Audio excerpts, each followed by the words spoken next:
see-through. Shit.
Hi, Abby.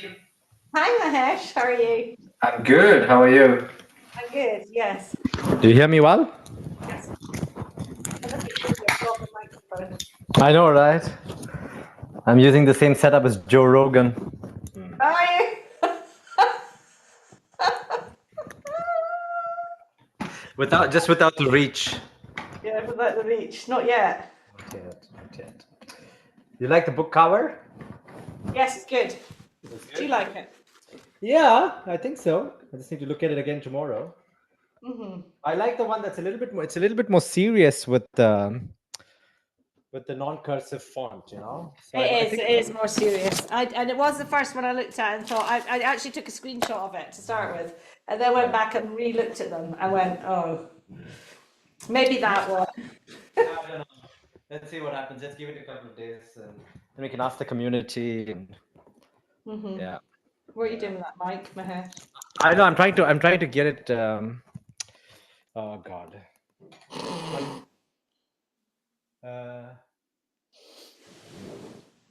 School in one second.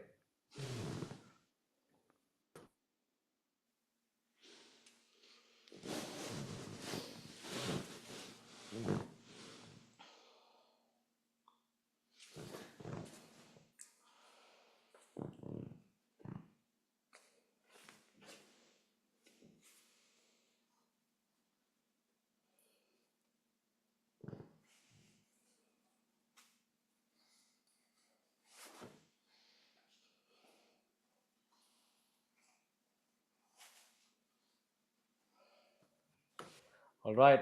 I hope she got the memo. Me too.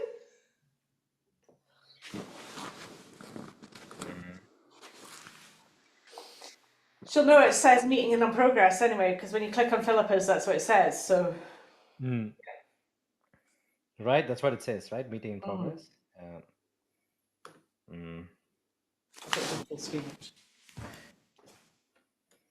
Yeah. Let's see what happens. So you have the questions. You're all set. They're in front of me. Perfect. I loved your video from today, actually. Was it all right? Yeah, it was great with the hair out and hair up. It was perfect. Cool. Yeah. I did them yesterday actually, and then forgot to upload them. Oh, you did? All right. Yeah. And then I was like, oh, shit. Hi. I'm free. Made I was it. wondering.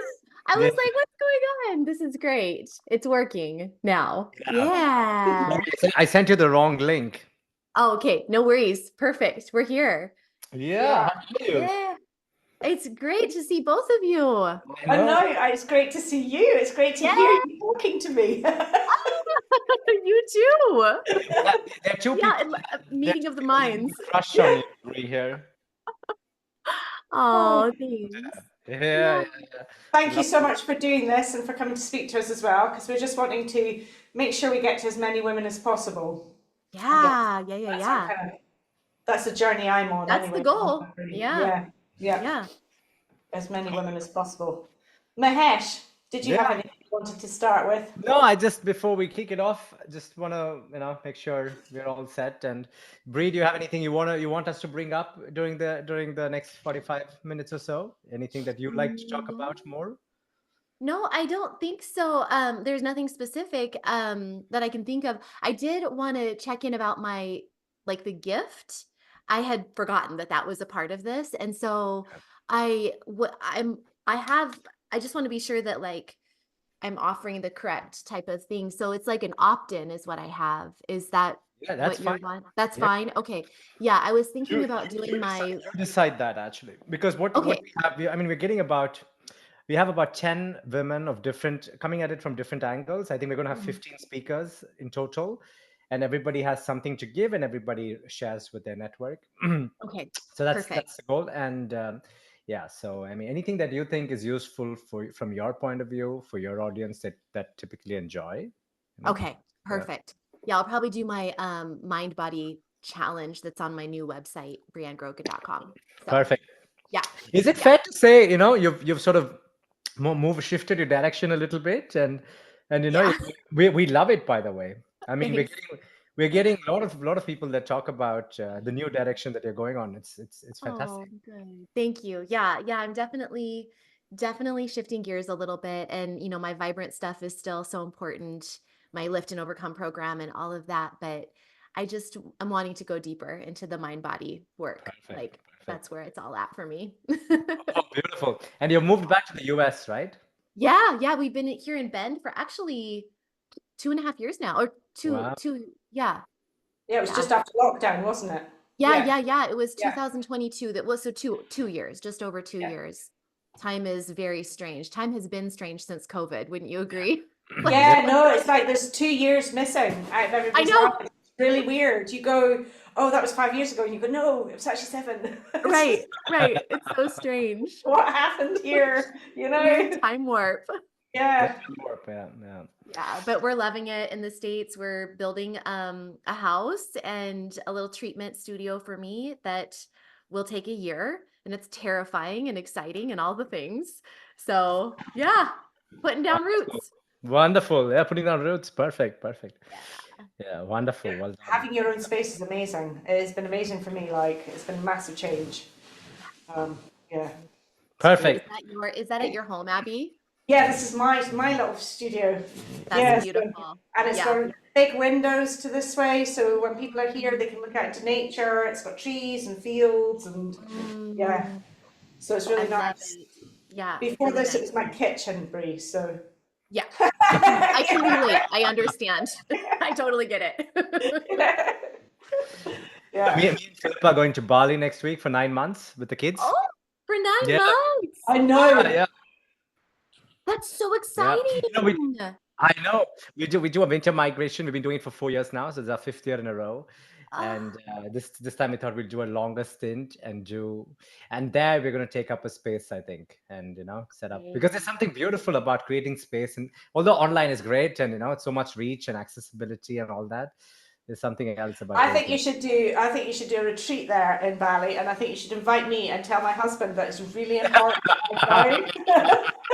You got it.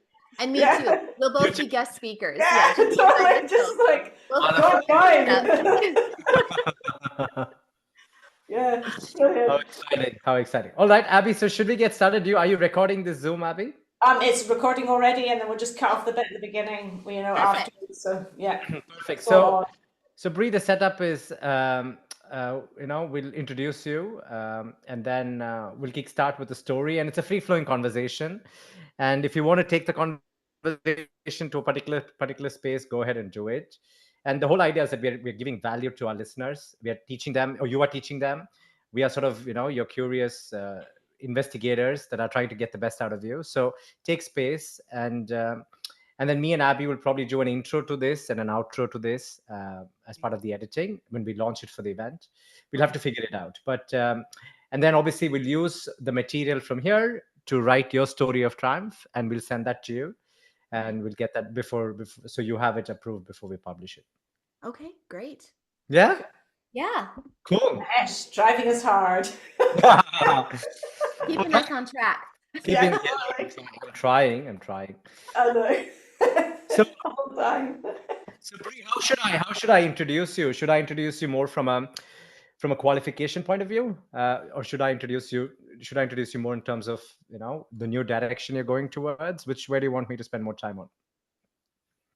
I mean, I think just the new direction is I'm still Dr. Bree, I guess. I mean, don't feel like you need to call me doctor or anything like that. It's just that sort of how I've been presenting myself on YouTube. So, I don't know how you should introduce me. Just say, I do it my way.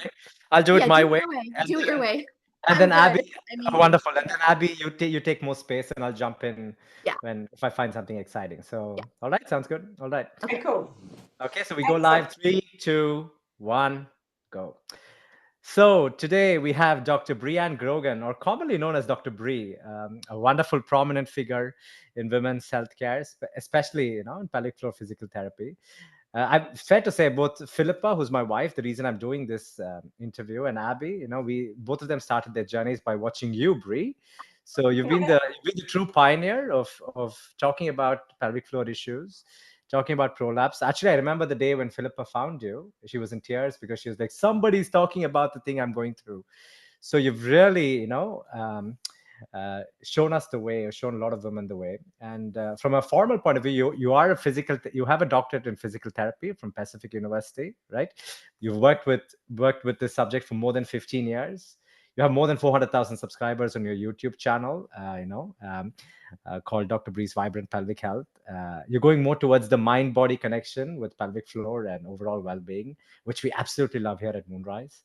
And you're a leading advocate for women's pelvic health and women's well-being. So thank you for being so awesome. Thank you for taking the time today. And welcome to the Super Healers event. How are you? I'm great. Thank you so much for having me. And that really means so much to me to just, be reminded of the people that I've touched with my work, because that's my whole goal in what I do, is touching people's lives and helping. And I've been at it for a long time. It's actually been 17 years since I started in pelvic health, because I remember that because my son is 17. And I actually, it's a perfect, anniversary to remember. And I actually started, studying to really specialize in pelvic health when I was pregnant. So yeah, it's been a long journey, and a lot has changed in this field, and it's growing so rapidly. And I'm just thrilled to have been a part of it for a long time. It's funny how we date it by children, because Yeah. I date my journey by, I'm like, how old's my eldest? 13, so 13 years now, so yeah, it's quite, it's a Yeah. it's a long stint we're both doing. Yeah, that makes it easy. So what have you noticed what have you been more aware of changing in the way we look at women's health and pelvic floor dysfunction from when you started, Dr. Bree, until now? What have been the changes that really you felt have impacted the most?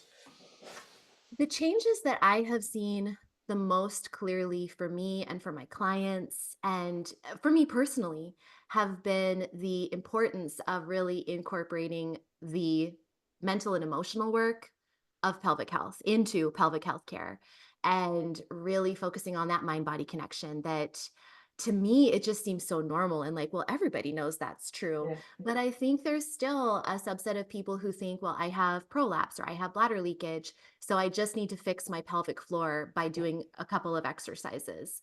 And there's so much more to it. And I think that the world is really wising up to that. And I also still think we have a long way to go. Agreed.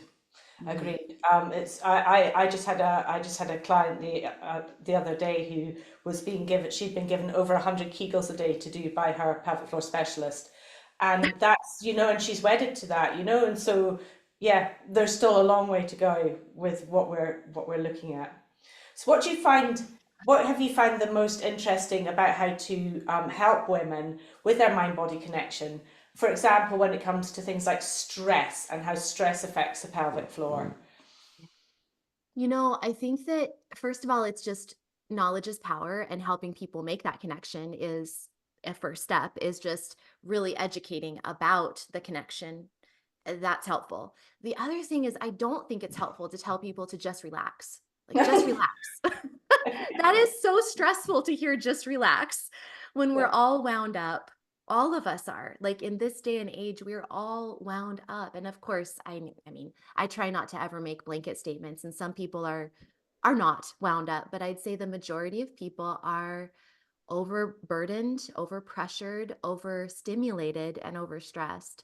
And so many of us, I'll say, have nervous systems that are already on high alert. And then you add to that pelvic floor dysfunction of some sort, which is terrifying for many people. It's scary. They don't understand it. They're confused, and they just don't know what to expect. It's really, really scary. And so that winds things up even more.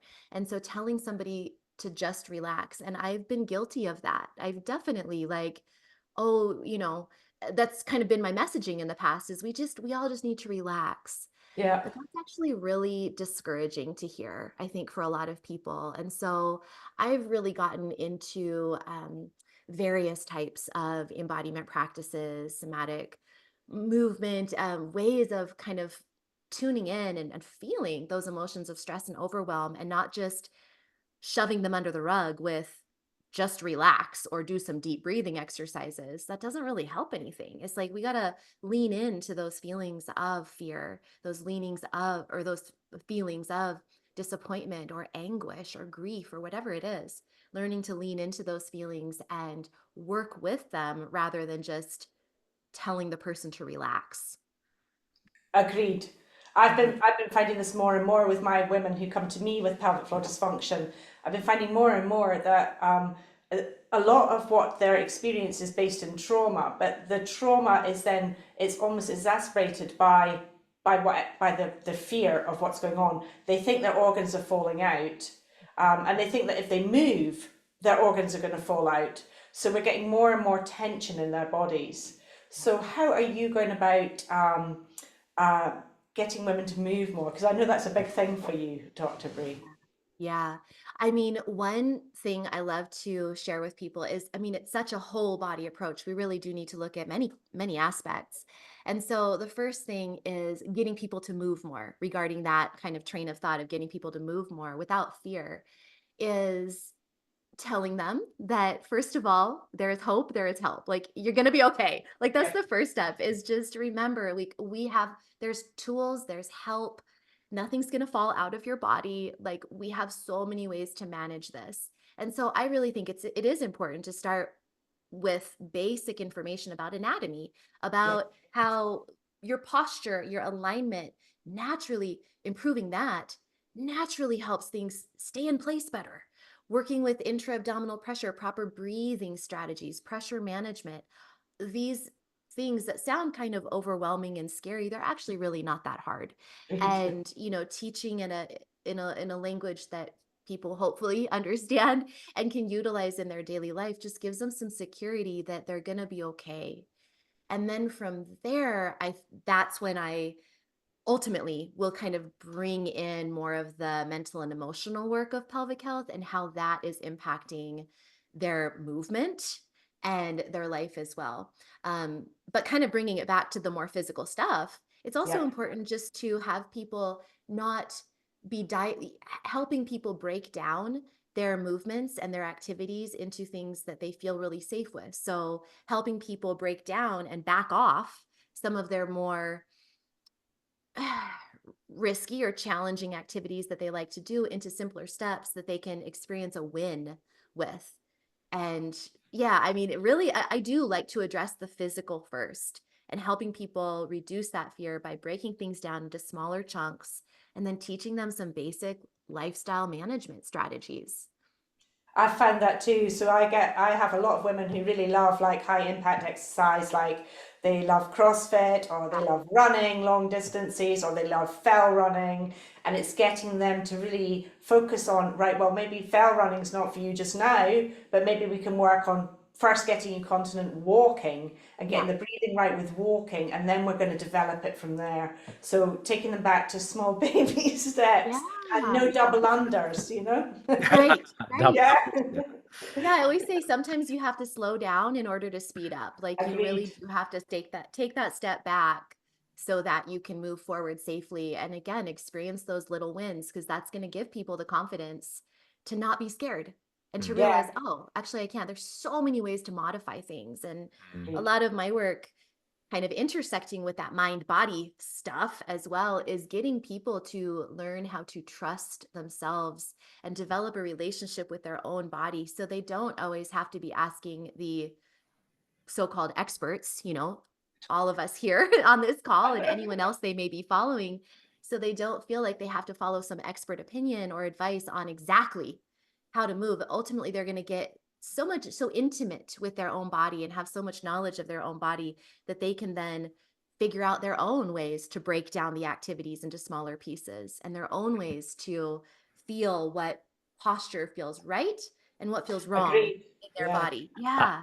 Actually, if I could just clarify, I'm not at all an expert. I'm just a very curious soul Yeah. looking looking at what's happening in the world Well, of pelvic floors. Given I have a wife, a mother, a mother-in-law, a grandfather, a grandmother, all suffering from pelvic floor issues, and everybody talking about it now. When I start talking about it, so it's clearly a taboo subject, as we all, or as you all know very well. But Brie, I'm curious about you know. A lot of times when we work with Moonrise, we get a lot of questions around, for instance, the mind body connection. Is it woo woo?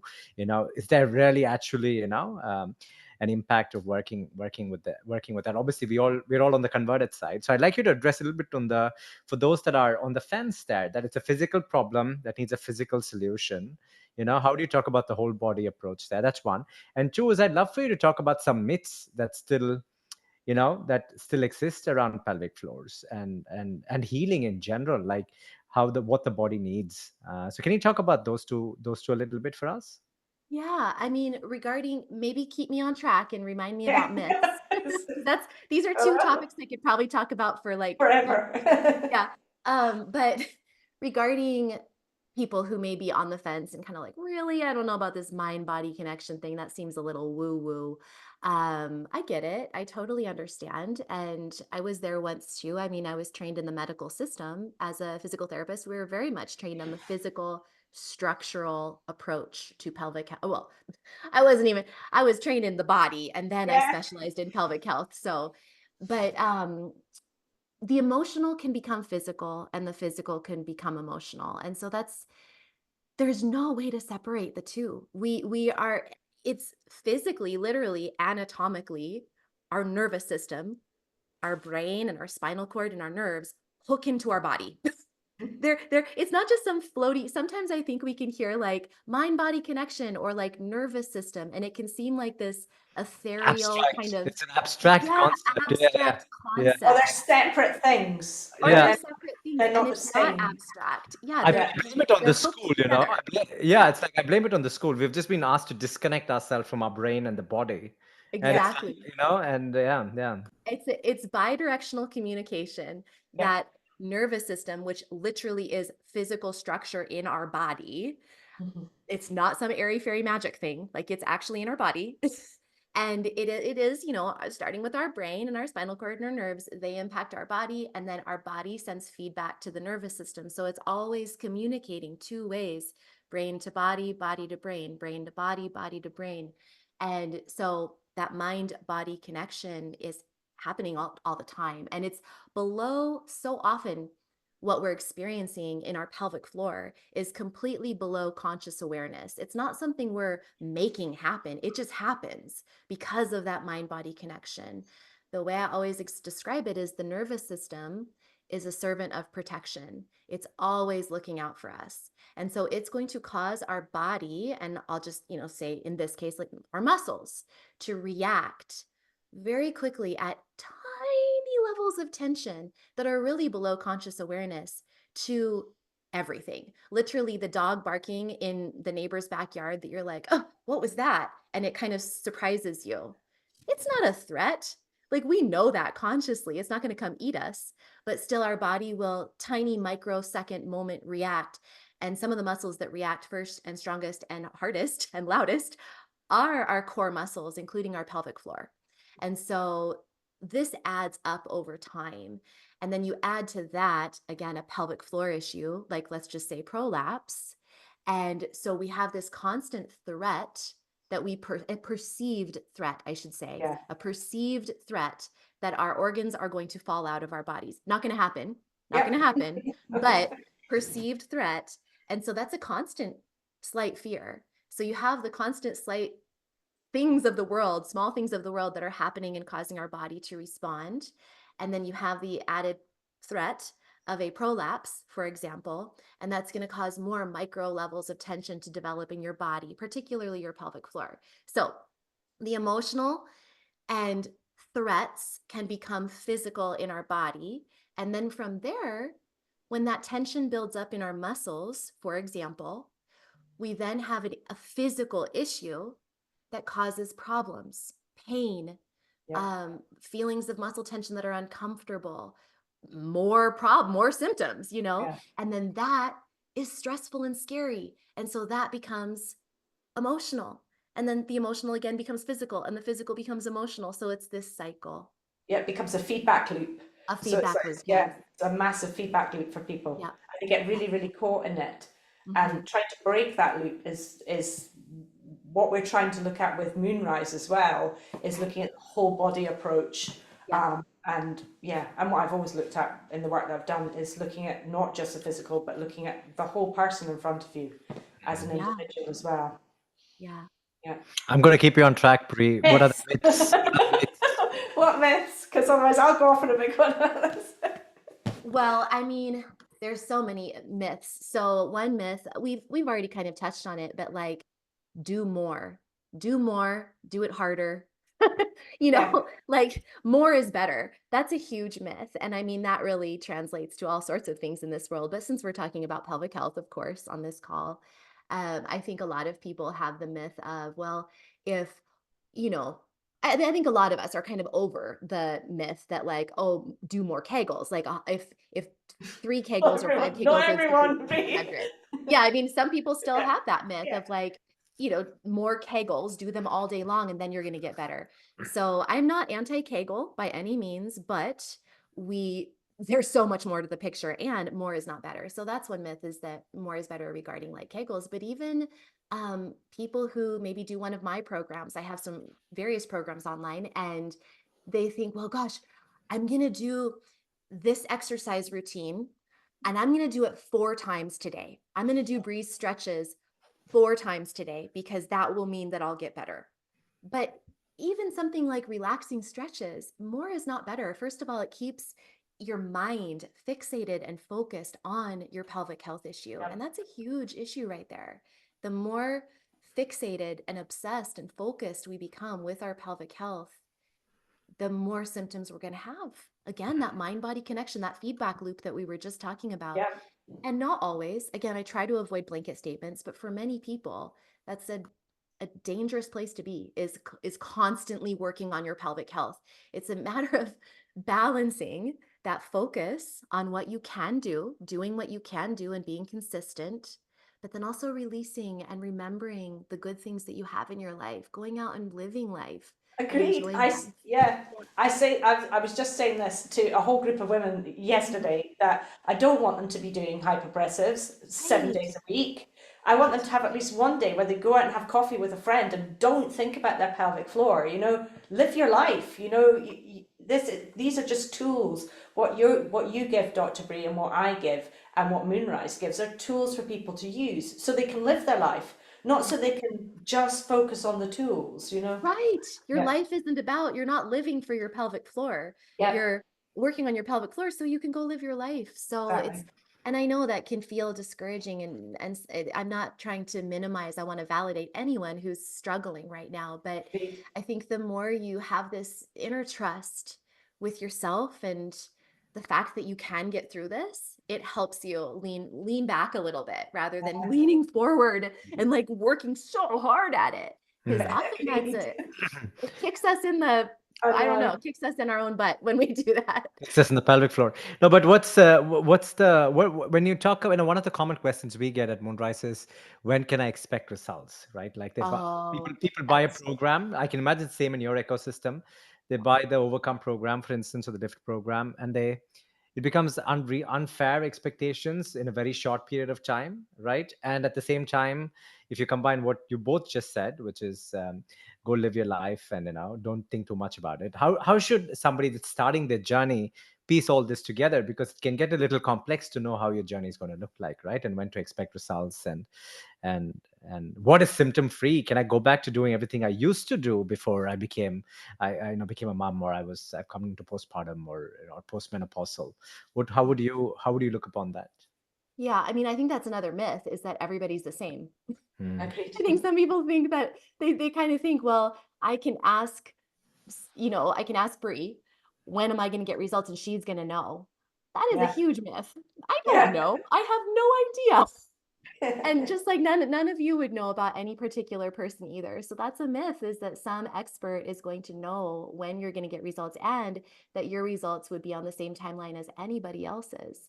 And unfortunately, there's no way to know. And I do sell I have a program called Lift that's a 5-week program. I have a program called Overcome that's a 12-week program. You all have programs that are a Yeah. certain length of time, but I try to make it really clear. Yes, this is how many weeks it is, but you need to go at your own pace and listen to your body. This could take you 3 weeks to feel better. You could have symptom relief in a week. More than likely, it's going to be more like 3 months, maybe Yeah. 6 months, maybe a year, maybe longer. Like I like to say, Yeah. pelvic health, it really depends on the person, what's going on in your life, how long you've had the issue. There's a lot of factors to it. And so we can't know.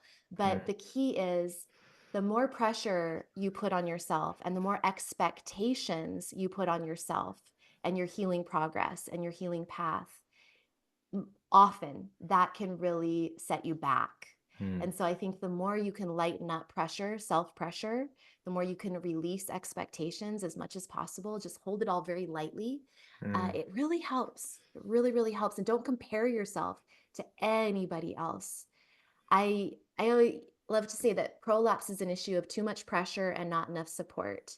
And we're talking about physical pressure, like intra-abdominal pressure and straining to poop and straining to pee and all these things, constant straining and pushing that we're not even realizing we're doing, and not enough support from our muscles and our fascia and our ligaments and our body. So yes, physical support and pressure, but absolutely emotional pressure, and not enough emotional support either. And a lot of that is self pressure that we put on ourselves, and lack of self support that we're giving ourselves. So yeah. Well There's said. also, there's also the embarrassment that women feel as well, and this is something that I'm particularly keen for people to overcome. The kind of whisper in the alleyway, or coming into a class with me and going, "I've got prolapse," Yeah. and they're not discussing it with their partners, so that they can't get the emotional support from their husband or their partner, and that becomes a pressure too, because they're worried about how it looks or how it feels for the other person. So they're putting all this enormous pressure on themselves. How would you approach that, Brie? Well, that brings up a memory of just a couple weeks ago. I was actually leading a retreat, and at this retreat, there was 30 women there, and that exact question about being with your partner and not knowing, not feeling safe, even talking about this with your girlfriends, your female friends, but male people in your life and a partner, who, male or female, whatever's happening there, people just not comfortable talking about it in their intimate relationships, friendships, partnerships, romantic partnerships, etc., and not knowing who to talk to about this, because oftentimes even their physician may seem uncomfortable in talking Yes. about some of these issues. not always, but sometimes. And so people not knowing, not having that emotional support, like you just said. And that's a tough one. I mean, I think that forums and support groups and online situations can be risky. Sometimes they're not supportive places either, because it can be really scary, some of the things we see online and read online, and maybe support groups we may join. But I think it's vetting, having some kind of community where you can relate to the other women that are there and other people that are there dealing with similar conditions, and making sure that you feel really good and supported and held and yummy and expanded every time you leave these communities, versus contracted, icky, like just ugh. If you have any type of ugh in the community that Get you're a part out. of, just get out of there. It's not worth it. And Agreed. so finding a support community is really important, because we can't take all this pressure on ourselves. No. We just can't. Yeah. But I mean, I'm also curious about age, Brie. I mean, Mhm. a lot of women. I'm thinking about my grandmom. She's 84. I was having a chat with her 2 weeks ago. She has horrible incontinence. I showed her hyperpressives and a couple of relaxation videos. She's starting to do them, but there's this innate feeling that I'm too old to get better. Yeah. And if you couple that with the uncertainty of what you just said, with it could take 3 weeks, it could take 3 months, it could take 2 years, and it's a journey. That's the point here. What have you seen that can help women go through this journey, even if they feel like they're too old for it? Although we all know in this call that that's a myth, given the data we see and a number of stories we've had the privilege of seeing. Well, two pieces to this. One is, again, it brings up a memory from yesterday All when right. I surveyed my community, my email list, what they essentially want, what are they looking for right now? And so many people, I got over 400 responses, and they're still coming in. And I haven't looked at them in depth, but just glancing through them, so many women who are mature women are saying, essentially, this information you share doesn't apply to me because I'm 60 or I'm 70 or I'm 80, or I need an exercise program that's specifically for somebody that's my age. And I want to be sensitive to that, because I understand, like I'm in my mid 40s, but I'm not 70, I'm not 80, and I know things change, and I know our bodies feel different. But I kind of wanted to call a little bit of BS on it a little bit. I'm like, no, I know that people need modifications and need some help, and things need to be different. But I really think that people do themselves a disservice by immediately writing off any exercise program just because it's not specifically titled that it's for seniors or that it's for people of a certain age. Because most of my exercises that I offer online, anybody could do, anybody, any age. They're not Agreed. just for young people. So, I mean, that's part of it, is I think people just write off things that they could do. And there's so many modifications that they could make that are very simple. Take one move that's on your knees and your knees hurt. Okay, absolutely understand. But you could do that seated in a chair. If you just get creative with, like, okay, what's the purpose of this exercise? She's talking about strengthening her pelvic floor and core.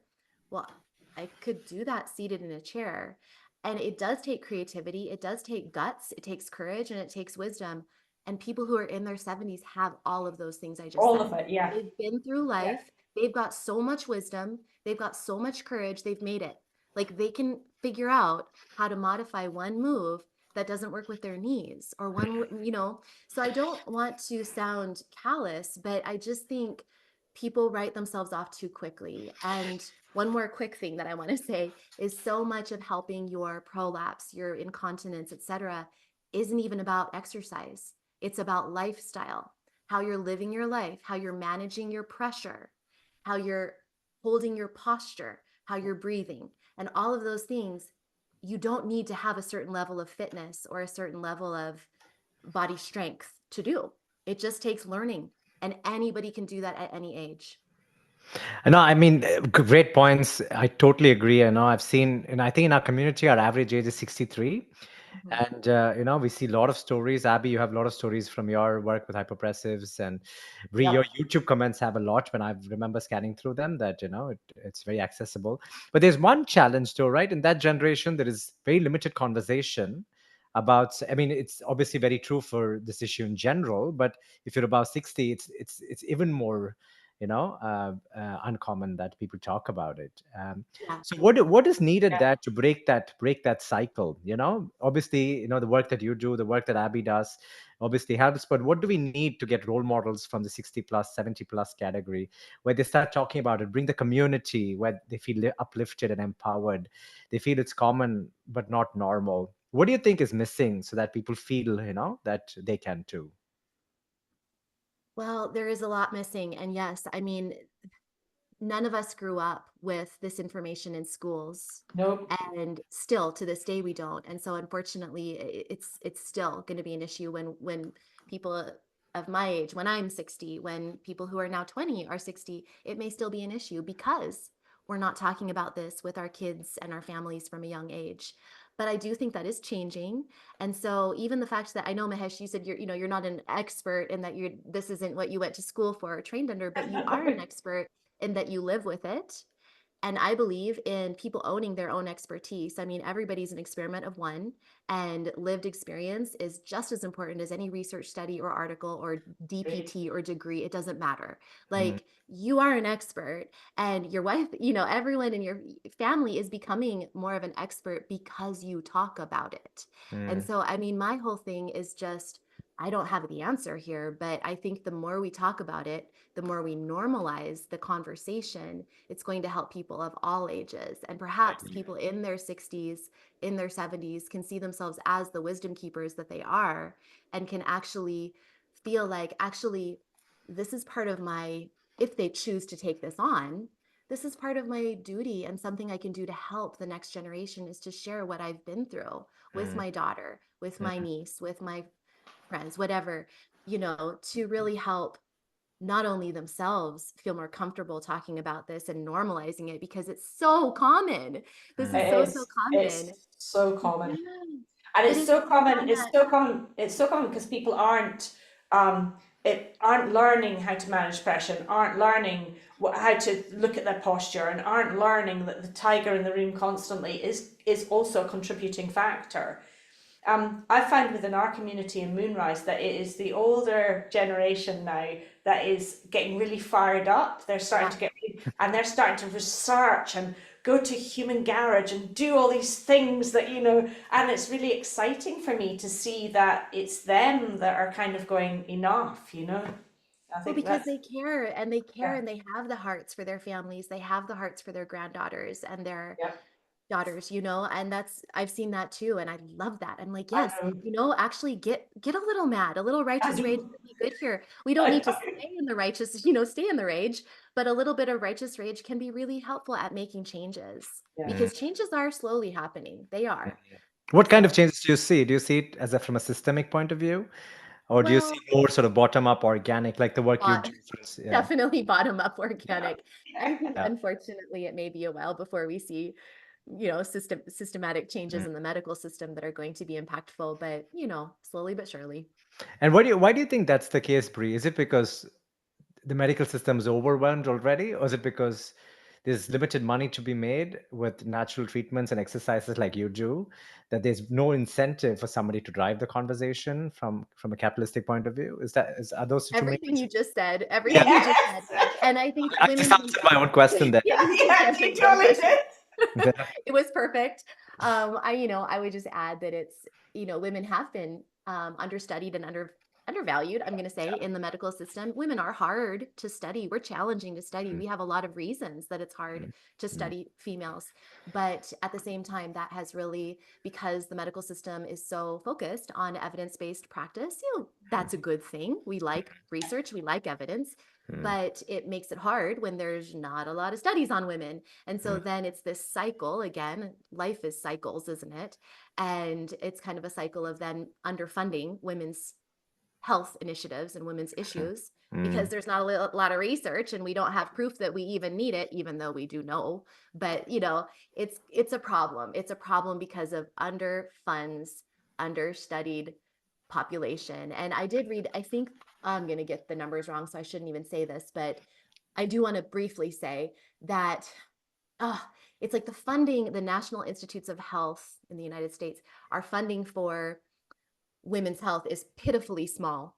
I have no idea what the number is, but it's pitifully small. But then that pot, if you imagine a pot that's for women's issues, most of that pot goes to prenatal and postpartum around the care of the birth of a baby. Thank goodness we have funding for prenatal and postpartum care and obstetric care. Thank goodness we have that.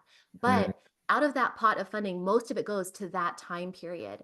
This tiny infinitesimally small fraction of funding of that amount goes toward menopause and that time period after you are in your fertile years. That's a huge portion of time. That is like, we're talking 40 years after you have a baby, 50 years.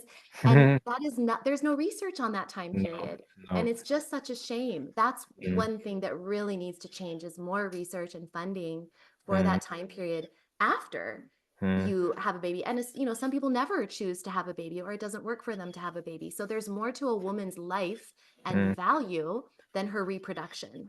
So much more. And so many women as well don't come to me and they say, well, I didn't have a baby, so I don't understand why I have a prolapse. Exactly. And I'm embarrassed to come to see you because I shouldn't have a prolapse, or I shouldn't have pelvic floor dysfunction because I haven't had a baby. Right. And so even for them, it's even harder for them to come forward and say they have an issue, because they feel like almost embarrassed, because they feel even more that they failed, because a lot of the women come to me who say they failed. And I don't know if you find that too, Brie, when that exact what you just said, that's such a good point. I've noticed that a lot of shame around women who haven't had baby. It's like they don't deserve almost somebody's time, or they shouldn't have. They've done something really wrong to develop an issue, or maybe their issue isn't as bad or not as deserving of attention as somebody who has had children. But yes, these issues can happen to anybody. Do you know what's the what root cause behind pelvic floor dysfunction, Brie? Do you feel, are you seeing the patterns behind why women get it? Whether that's pregnancy or like labors triggers the event, or hormonal changes trigger the event. Do you find any sort of this is primarily the reason why women get pelvic floor issues? I think that's too broad of a question, because there's so many different types of pelvic floor dysfunction issues. I mean, I would say root cause behind something like prolapse, speaking really broadly, so often I think it's pressure management issues. People, a lot of the women who I've seen who maybe haven't had children with prolapse or bladder leakage are having live a life with a lot of heavy lifting. For example, gardeners, landscapers, people with activities or jobs that are very, very high impact, lots of heaviness to it. And they've just never learned how to properly manage their pressure and properly use their body. And so that I think is a broad sweeping kind of root cause for prolapse, bladder leakage. But pain, tension, that type of pelvic floor dysfunction can be a very different flavor and a very different root cause, often trauma, often emotional issues. Exactly, yeah. Because a lot of, I was imagining the mind-body connection you're talking about. There's obviously a trauma-related, grief can be a massive one. So grief can be a huge trigger for people with pelvic floor dysfunction. So but lots of emotional, any emotions. Fear of any type. I mean, I noticed a massive increase in people who needed release work, who needed to really focus on that mind-body connection when the pandemic happened. That just changed everything in my practice. People who were responding well to strengthening and, fitness type stuff weren't anymore. And it was because there was so much fear was a big piece of it. Agreed. I saw a massive explosion in my clients as well, coming who had previously had really good results, and then when they came back to me after COVID or during COVID online, and they were having huge issues again, and it wasn't the work that they were doing physically was still brilliant, perfect, totally game on. It was the effect of the fear. I'm conscious of time. Abby, I have a couple of last questions, and I'd love for you to shoot them as well. No, so Brie, one question I have, again, thinking about it from my personal point of view here, is can you actually truly heal pelvic floor dysfunction? Oh, yes. Truly? 1,000,000,000,000%. Thousand I've billion percent, right? Do you measure that, or is it more like it's great that you don't have the symptoms, get on with your life, right? Is that a pretty good answer, or how do you look upon it? I love that first part of what you said. It's great that you have I mean, yeah, yes, basically, yes. Yeah. It's a quality of life issue and it's how you perceive your symptoms. So one thing I have noticed is that some of my folks who have prolapse, let's say, their grade of prolapse, if they were to go to their doctor, the grade may not have changed significantly or at all. But they can go out and live their life and enjoy their life and they're feeling great. And they Yeah. don't honestly, their prolapse isn't getting worse. It may not be getting better at this point, but they're living their best life and they are happy as a clam, as they say. And so to me, I mean, that is healing from pelvic floor dysfunction or from prolapse. To heal is to make whole. It's different than to cure. And so when you become whole in yourself, body, mind, spirit, and you're feeling great about life, to me, that's healed. And I've seen that again and again. And I will say, I've also seen reversal of symptoms where somebody goes to the doctor and they no longer have the same issues and that they had before. That's kind of what happened with Philippa. Abby, that's how you share your story too, right? And Yeah. obviously that can happen too. But a lot of times, I think, especially women that have not made the commitment to invest in their health, they get stuck up in questions around, can you actually truly heal?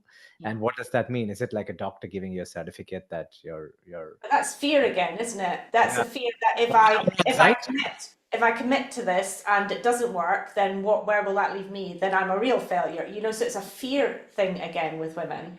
And when they start to question like that's a massive flag for me that they're maybe not ready. Maybe we've got to do more work on their emotional side first. And what would be that exercise, Bri, that you would, somebody who's sitting there with a lot of anxiety and fear, not sure about, what to do and if it'll get better. What is the exercise? What is the magic pill that you The magic pill. what's the Can't magic believe you just said that. Magic pill. There's no magic pill. There's absolutely no magic pill. What's an anti-magic pill, that you'd get them to get going on? What are they meditating on? What are they doing? Is it walks in nature? Is it affirmations? Where do they start? Well, I'm a huge fan of insourcing your care rather than always outsourcing your care. And so my answer is definitely going to be something to do. Something to do. Everyone's different, but some way to drop into your body and get to know your body and get to be with your body rather than feeling that you always have to hand over your power and your body to somebody else for the answers. And yes, we love our doctors. We love our programs. We love our help and support from outside sources. Yes, yes, yes. And we need to make sure that we are part of our own healthcare team. And so the more you can connect with yourself, and for different people, that will be different. It will be going on a walk in nature with no podcast, no headphones, just be with yourself and nature. Some people really require that movement to stay focused. Other people, it will be deep breathing exercises or meditation or stretching or yoga. For me, it's hip circles. I love hip circles. I've been talking about hip circles for years. I know. So do you literally just get down and start doing your hip circles when you feel anxious? Is that I your mean, it really is. I will often turn on some song that really speaks to me, which again, different for everyone, but I have a certain genre of song that really just like gets me present. And then I start moving my body, either my heart or my hips if I'm standing. I mean, you can do hip circles seated in a chair, but whatever feels good for you. But I just start moving my body and usually putting my hands somewhere on my body and moving very slow. Whatever I'm doing, I try to move 20% slower than that. And that just slows everything down. It connects me with me. And even just 3 minutes of that can literally be a game changer if you do it regularly. It just develops this relationship with yourself. And the more you develop this relationship with yourself, the more you ultimately end up trusting yourself. And that is the key to all of it. beautiful? Yeah, totally agree. It's I mean, I have one last question. Tell us more. Sorry, what's that, Abby? Do you have a last question? Yeah, actually, I guess I guess my thing would be, what are you excited about in the pelvic floor world just now, Brie? What's out there that's like really firing you up and making you super excited? Well, I mean, for me, it's what I just said, sort of this, Yeah. this getting to know yourself and this slowness, this idea of slowness medicine and really slowing down. And I am really into the concept these days of really caring for your own tissue health, the health of your vulva, your vagina, your pelvic tissues through, of course, exercise, movement, things like that. Also, in some cases, like topical hormonal therapy can be helpful, vaginal estrogen, things like that. That's, really beyond this conversation. But self-touch, I am really excited about self-touch of the pelvic area. So it doesn't have to just be the vulva. It could be your hips, your belly, your inner thighs, but self-touch to bring blood flow, circulation. I've been talking about that a lot lately. And I think it's a beautiful practice that's not talked about so much. So I want that to be talked about. Brilliant. No, perfect. Absolutely.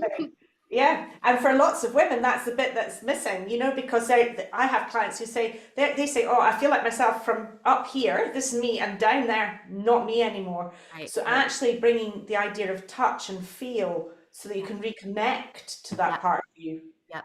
is a beautiful thing. Yeah. Beautiful. Brie, I want to end with, since this entire section is titled Stories of Triumph, if you could do a little bit of a monologue to finish our record here, where you start with sort of your story, how it started, not from a qualification point of view, but more from a prolapse, from a mother point of view, or and sort of reflect the highs and the lows, Highs and and lows. yeah. So we sort of have that as well, and then we could, Yeah, finish up yeah. the podcast. Yeah. Well, keeping it nutshell style, because this is a long story, but I developed my prolapse when I gave birth to my son, or not when, but well, yes, when, but after giving birth, I went for a run just a few weeks after my son was born because I was super stressed out and I needed to run. I needed to calm my mind, and running is how I knew how to do that. And I felt the shift. I felt the drop and I developed prolapse. So my story and my triumph is really that I was able to treat my own prolapse. Thank goodness I'd already gone through and was continuing to really work on my own development of my career as a pelvic floor physical therapist. So I used the information that I was using with my clients on myself. I just did it alongside my clients and I got incredible results. And part of that was because I would naturally had a lot of beautiful healing that happened naturally postpartum anyway. I was able to use those tools. I took that to my work. I evolved my work over the years, and what a triumph to be able to help so many people, especially through my YouTube channel and the free content that I offer online. The kind of low that I'll just quickly bring in is that I had a very stressful time in my life in around 2020, 21. Many of us did, but it wasn't just related to the pandemic. It was related to some personal things as well. And I had a real dip in my symptoms. Things got so much worse. And I was really ashamed because I thought, this is my work. How could I be backsliding? How could I be getting my symptoms back of these prolapse symptoms? What is wrong with me? I discovered that it was tension, that it was hypertonicity of my pelvic floor that was the issue. And so I tried to get in there and I tried to use my wands and my dilators and my hands to really just get these knots of tension out and do everything I could to relax. I was treating myself with this hardcore approach and it didn't work. It was again that sort of like, try to relax. Force yourself to relax type of situation that I was doing to myself. So everything I teach is through hard won experience. And I learned that that forceful relaxation wasn't doing it. And so the more I brought softness and slowness into my own life, a light touch, a gentle touch, a holding it lightly type of mindset is not perfect. I also gave myself so much grace because healing is not linear and every day things are different. But the more I just rested on that, the better I got. And the more I was able to connect dots for myself that I was then able to translate to my clients. So, I mean, again, I could go on forever, but conscious of time, if I could just say healing is not linear. There will be ups and downs. But I think the more we have this, we need to have hope that things can get better, because I've had prolapse get better. I've had pelvic tension get better, but it's not overnight, and it takes time, and it often takes a much softer, gentler, slower approach than most people are taught or think should be the way. So yeah, there's my monologue. Beautiful, beautiful. Thank you, Brie. Where should people? Oh, I think most of us know where to find you. Most of our audience know where to find you. But maybe you can end with where can people find you? Where do you want them to find you? And what's a free gift that you want to offer to our listeners? Yeah. I have two websites. So vibrantpelvichealth.com, and I'm Vibrant Pelvic Health all over the internet. So on Instagram and YouTube. My YouTube channel has so much wonderful free content. I have, hundreds and hundreds of videos. So that's a great place to find me. I also have a new website, which is where my free gift lives. My new website is briannegrogan.com. And that's really for anyone who's maybe been through some of the foundational work with a physical therapist, or maybe one of my programs, or more, something else more about exercise and about understanding your body. And they're like, I think I understand where my pelvic floor is, what I've got going on. And they really want to dive deeper into the next step of that mind body connection. That would be my briannegrogan.com website. And so my free gift is a challenge, and you can go to briannegrogan.com/challenge to sign up for that. Beautiful. It's a mind body challenge, I should say. Nice. Perfect. We'll make sure that goes out with this talk over here. And Brie, from both me and Abby, and from our wider community, thank Hugely you for for all me. thank you for all the amazing work you do. Yeah. And yeah, we'll stay in touch, and very excited to see your progress with all the new stuff that you're going to launch. Thank you so Yeah, much. and thank you for helping me heal, Brie, right at the very, very beginning. Oh, That was a massive, massive part of the start into out of darkness into light. So huge. oh, thank Thank you. you. I'll cry now, so still. Have a lovely rest of your day. Bye. Bye, Brie. Bye. See you. Bye. Okay. Should I leave the meeting? I can do it. I can Bye, find it. Abby. Bye, Sending you a big hug. Brie. Bye.